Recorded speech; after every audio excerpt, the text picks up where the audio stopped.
Hey folks, welcome back to another review with yours truly, Sam Healey, right here on the Dice Tower. Thanks for joining us.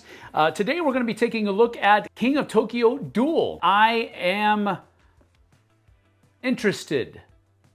Can I say it that way? I'm interested. I'm intrigued. So let's get down to the table and take a look, shall we?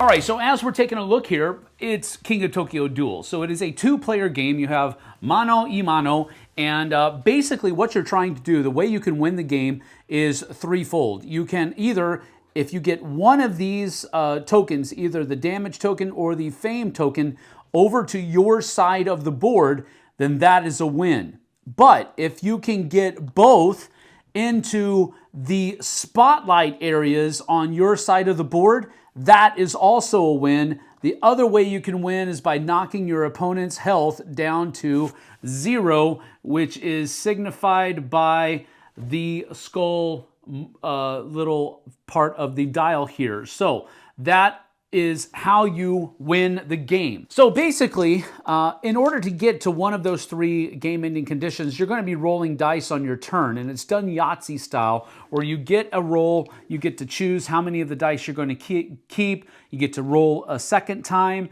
choose some more dice, and then you have a third and final roll for your turn, and then you have to resolve your dice. So basically, if the king is going first, he is going to only be able to roll 5 dice, because going first, there's an advantage. To further balance out that advantage, Cyber Kitty is also going to get an energy cube to start off with. But the king is going to roll here, and now I'm going to be able to look at what I have to see what I want to keep. Well, I've got 2 stars. That's getting me close to being able to pull the fame my way. But I have these other 3. This is going to damage my opponent. This is going to help me possibly unlock a special ability that I have on my player card over here. And this is the symbol for doing that, but I'm going to get rid of it because I've rolled 2 stars over there. So I'm going to re-roll all 3 of these to try to get another star. First of all, oh wow, that's really good. I'm going to hit my opponent twice, and I've got 1 more roll. Come on. Nope. All right. Now, this doesn't do me any good because I need 2 exclamation points to place one of my special markers out on the board. This doesn't do any good because I need 2 of those at least to place one of those out. So that one's out. These 2 are going to make me hit Cyber Kitty for 2 points of damage. So that will go down to 11. And then these 2 over here, because you need 3 of these symbols to move it 1 spot, it doesn't do me any good. So these aren't any done either, and that's the end of my turn. Now, at the end of my turn, I have the opportunity to buy a card, but if I don't buy a card, I can instead take a energy cube. Since I didn't generate any, that would be good. Now it becomes Cyber Kitty's turn. They'll take that 6 die, and they're going to roll these dice. And now maybe Cyber Kitty wants to hit back. Ooh, Cyber Kitty rolled 2 stars as well. Maybe they want to keep that to heal some of the damage that the king put on it earlier. So let's go ahead and do that. And I think we'll roll the other ones. I'm going to go defensive a little bit. That's another heal. And all right, that's cool. So what we did here is we get an energy cube. We get to take that right off the bat. And then we did get 3 of these. So we'll be able to move the star in my direction. Again, it's kind of a tug of war. And then I did roll 2 hearts, which lets me heal 2 damage, which is all the damage that I took last time. And that's the end of my turn. I have 2 energy.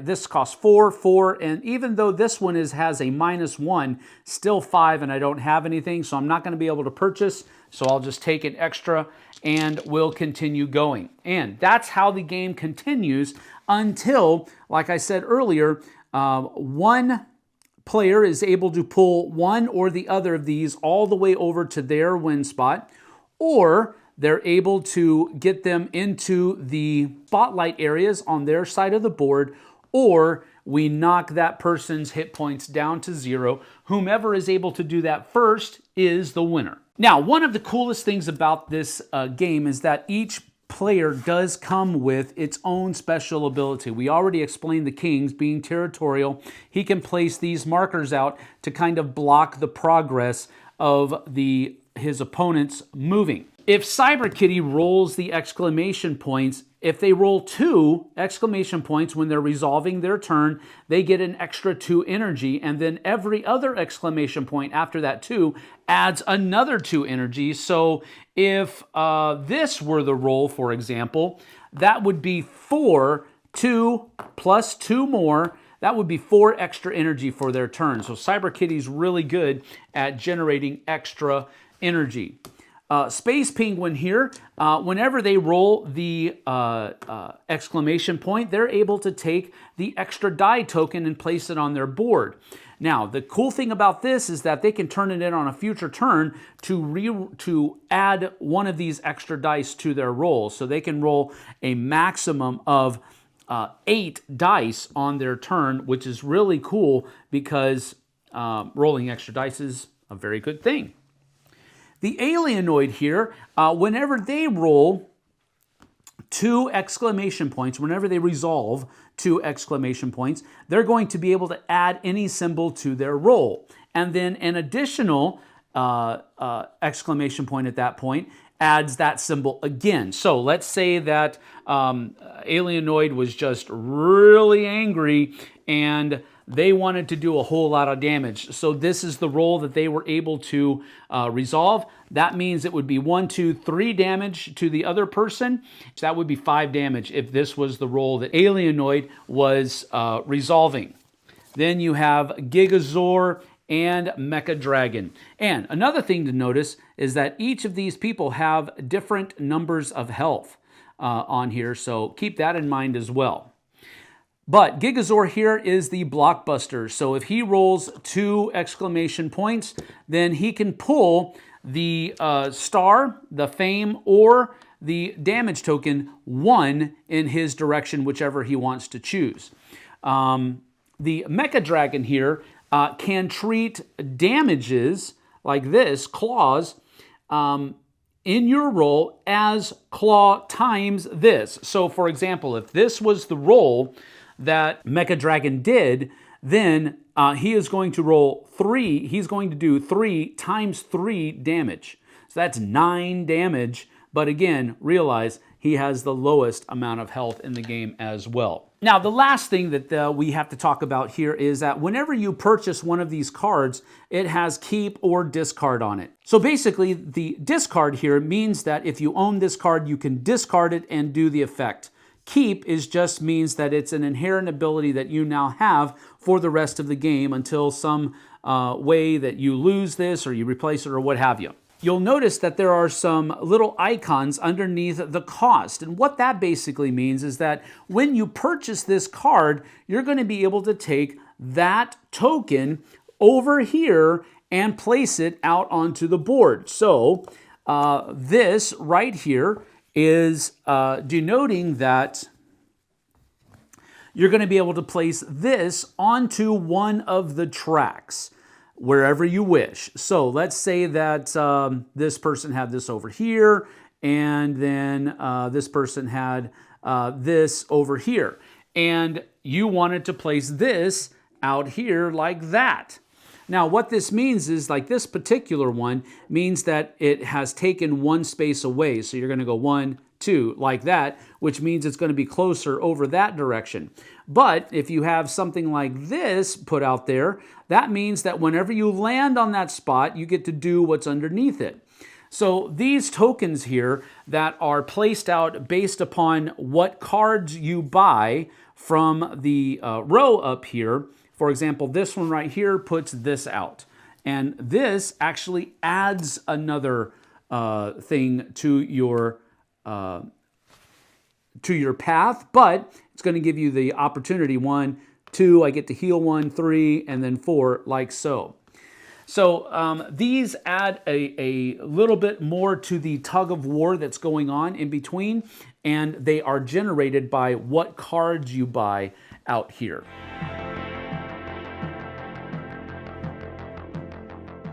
And that's about that for King of Tokyo Duel. It's a really neat back and forth kind of game. It's basically tug of war with some dice rolling and special abilities thrown in there, which for me is exactly what I kind of wanted from a game like King of Tokyo. Games usually take just about anywhere from 20 to 30 minutes as long as both of you know what's kind of going on. As with any other game, your first couple of games are probably going to take a little bit longer than that, unless you're already familiar with King of Tokyo and the basic gist of what's going on. But about 20 to 30 minutes is what you're going to find your games lasting after you're both savvy on what's going on. For the longest time after I purchased this game, I could not understand what this did. I looked through the rule book. I could not figure out what these stickers are added into. I even asked other people. They were like, that's for the kids. You can give them out for the kids. Actually, they're not.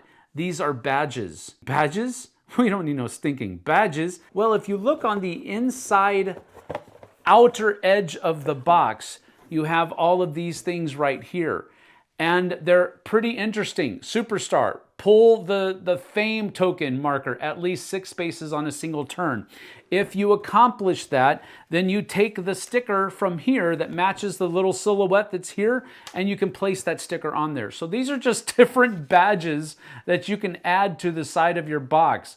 It's a rather innocuous type thing, but I thought it was interesting because I was like, okay, I can see that they just added a bunch of stickers to the game for you to give to your kids, but I was like, wow, I hope that wasn't baked into what I paid for the game, but it actually is part of the game. The little achievement badges, achievement awards. I thought that was pretty interesting. Anyway, if you like King of Tokyo, I think that you will also like Duel. I want to say that on my final thoughts before we get to my pros and cons, because I do think that there is enough here that makes it different than just playing King of Tokyo 2 players to warrant this being a purchase.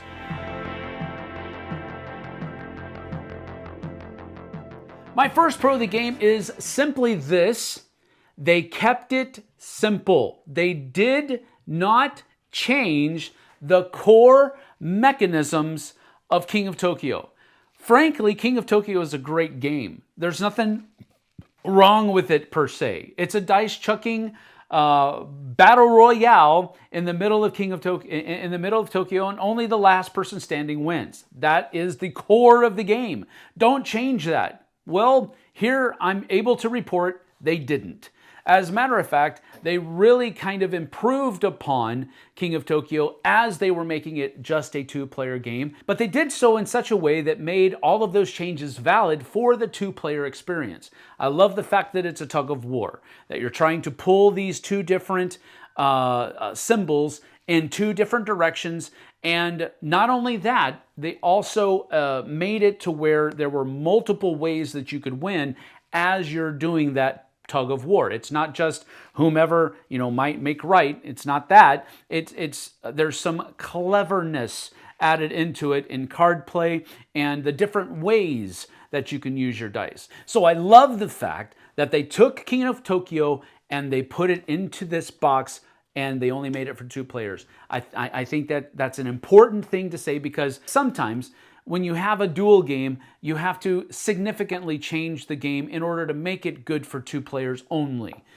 They didn't have to do that here. My second pro is going to be the fact that I love how they baked into each of the different characters their own special abilities without making it cards.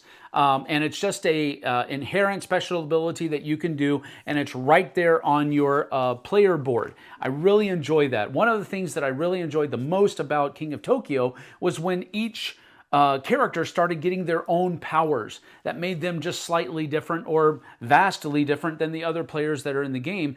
And I like the fact that each of these are like that. I think it's a great thing. I think it's one of the staples of the game, because frankly, one monster is different than the other. But if you don't have that difference, then it's just one vanilla monster battling another vanilla monster, and there's nothing really cool or interesting about that. Special abilities variable player powers makes this game better at what it's supposed to be. And I love how they did that in a very subtle way by giving you different numbers of hit points and giving you a special ability that you just have available to you. I love that. Another pro for me was that it was a new artwork for everybody, and it was, you know, the same characters that you were probably familiar with already: Mecha Dragon, the King, the Alienoid, the Space Penguin. Then you also have Cyber Kitty. I thought it was Cyber Bunny, but Cyber Kitty's fine too. And then you also have, what was the last one? Oh yeah, Gigazor. So I love that it's the same old guys and gals, so to speak, but it's got great new refreshed artwork in it, and I thought that warranted a mention as a pro because I'm a huge aesthetic gamer. I like the fact that they gave us some new artwork for these guys. I love it. Another pro for me were the dual usage of the cards, because it used to just be, do I want to buy that card for the ability that that card gives me? It used to just be that's the only thought that you had in order to make the decision to purchase these cards. But adding these tokens onto the cards is another layer of interest for them now.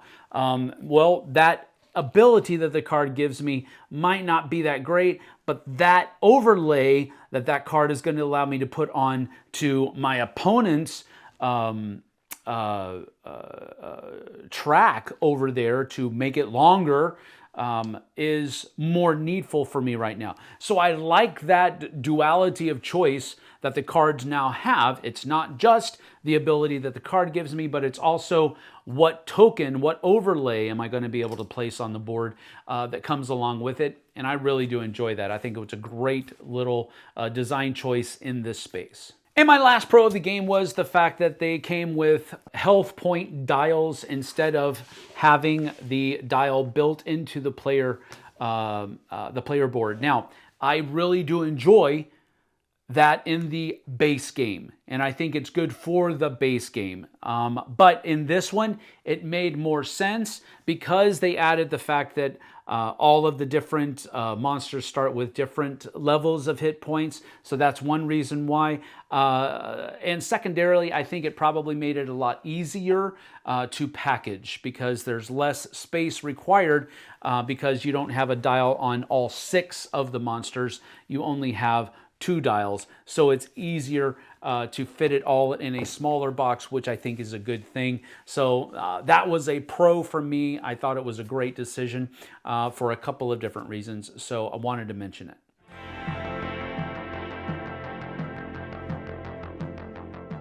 And finally, my rating for the game is going to be pretty stinking high because this did exactly what I imagined a King of Tokyo Duel game would do, and it basically just made it more fun to play than playing it 2-player with the original game. And so this is going to get a 9 out of 10 for me. I really enjoyed it. My wife really enjoyed it, and we had a blast playing it. This is probably not going to leave my collection. Now, I will say that this is only going to be kept around because my wife and I enjoy playing it together.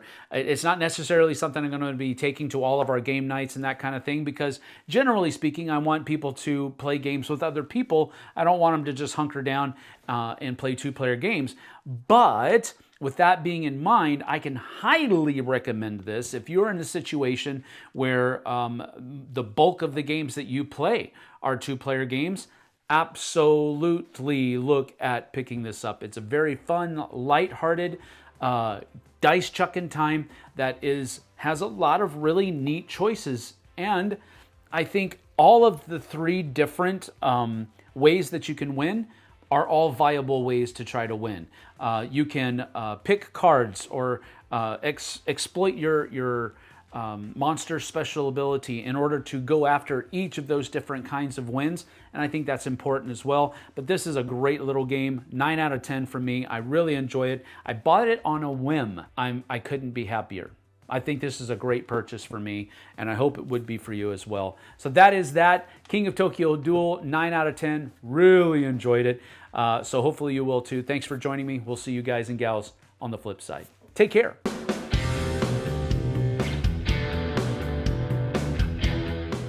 Hey everybody, thanks for watching this video. If you like this review or whatever you just watched, wasn't it amazing? Check out our channel, Dice Tower. We have all kinds of things. We review games, we do top 10s, we play games live. It's all about board games, but especially the people who play them. Check out Dice Tower YouTube channel.